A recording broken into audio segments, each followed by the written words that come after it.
Good morning. Las Vegas is on top of breaking news in the Southwest Valley. One man shot dead overnight. No suspect in custody. Our reporter is there gathering new information. Right now, a family is in mourning after a toddler dies in a hot truck, and police aren't sure who might be to blame.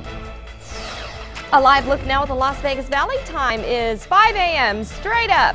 Big changes coming to McCarran Airport. We're going to tell you more about those. But first, let's turn to morning meteorologist Greg Bennett, who says it's going to be hot, hot, hot. Oh, you know that, Beth. It's 5 o'clock in the morning right now, and we've got ourselves clear skies within Las Vegas. If you've got that morning commute now, grab it while you can because it's gorgeous out there weather-wise. We've got temperatures now in the low 80s within Las Vegas at 83 degrees. Henderson 80, 79 Boulder City, and now featuring 83 degrees as well to the Pahrump area. You know, you could really go either way with the hot coffee or the iced coffee this morning as you head out for your drive. But as we make it on into the later part of the afternoon, I would say go for the bottle of water. In fact, ice water, good idea. Even for the lunchtime hour too. 99 degrees, sunshine, best to stay indoors for that lunchtime hour instead of being outdoors. I'll explain the reason why we're seeing the heat. It's coming back at you in your next weather forecast. For now, let's head on over to Micah.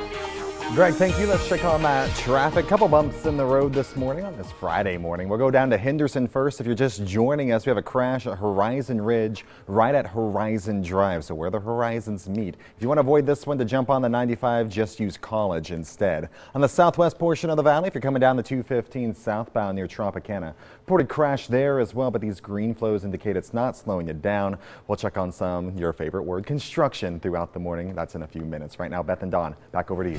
Micah, thank you. A man shot dead in his own garage before he can even get out of his car. Officers think he may have been hunted down. Action News reporter Parker Collins is live near Buffalo and Blue Diamond with more. Parker.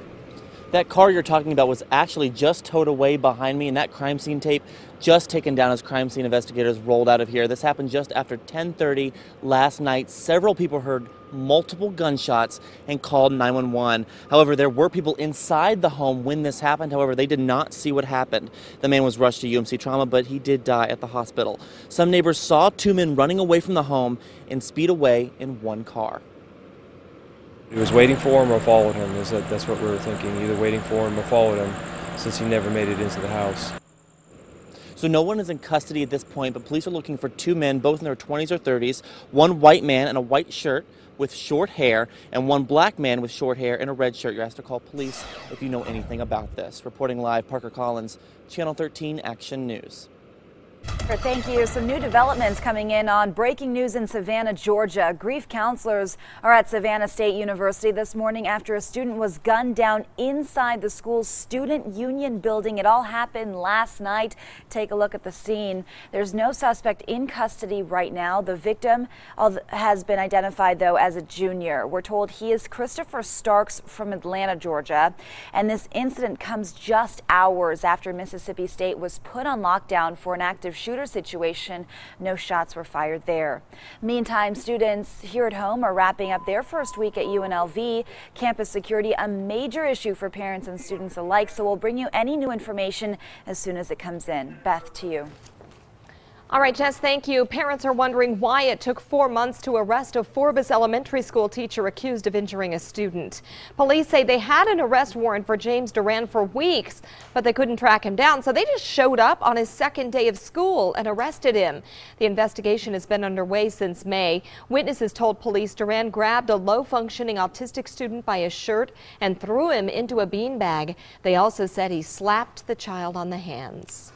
Shouldn't let them come back or teach anywhere else. You just don't do that to kids. You just don't do it. Duran is facing 3 misdemeanor charges, and he's already posted bond. He's due back in court in November. An Action News update now on a Valley home invasion that was caught on camera. The 2 teen boys have turned themselves in. You'll remember this surveillance video. 2 people breaking the door down in a North Las Vegas home. 3 kids were hiding inside the closet while those 2 ransacked the place, getting away with several home appliances and electronics. Here's a look at one of them, 18-year-old Varius McNeil, who is now behind bars. Police also arrested the second person, a 16-year-old juvenile, but his name won't be released because of his age. Both are facing a long list of charges. We have new developments on the shooting of a reporter and photographer on live television. Police have released details about the shooter's escape plan. He may not have planned to end his own life. Police say they found a briefcase with a wig, a shawl, and multiple license plates in Vester Flanagan's rental car. They also found several rounds of ammo and a Glock. Police say they can't be sure what the disguise might have been used for.